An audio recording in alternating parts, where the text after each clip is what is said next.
Before I let you go, I have to ask you about the other giant universe you're involved in with X-Men. Next year, that is going to expand in a huge way. There's 3 movies coming out.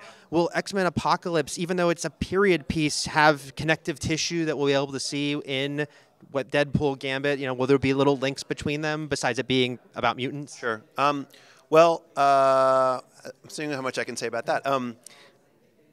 That has the same kind of integration where, like, it's a smaller group, but all of the films are aware of each other.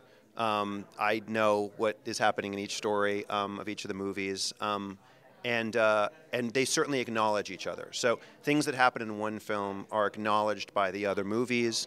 The result of the aftermath of Apocalypse is something that will impact really the course of history in the world in much the same way the end of Days of Future Past did, because the end of Days of Future Past was from 1973 forward. Right. The world knew about mutants. A mutant took a football stadium and dropped it on the White House. That's not the history that we were raised on. Yeah. So instead of ignoring that, all of the movies that come after it in the timeline acknowledge it and embrace it, and it becomes part of the complicated reality of sort of X-Men history on film. So I would say there's certainly, the films are all going to be informed by one another, and because I'm a fanboy, and the people that make these movies, Brian is a fanboy, and Lauren Schuler Donner, and all of us like having little Easter eggs, little winks from movie to movie, and I think for hardcore fans, they will see that in each of the films.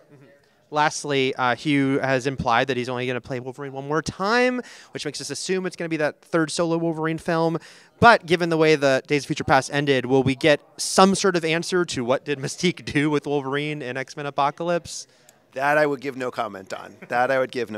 Whether a lot of things will be answered in Apocalypse, but I will only say that I love Hugh Jackman playing Wolverine. That's all I will say.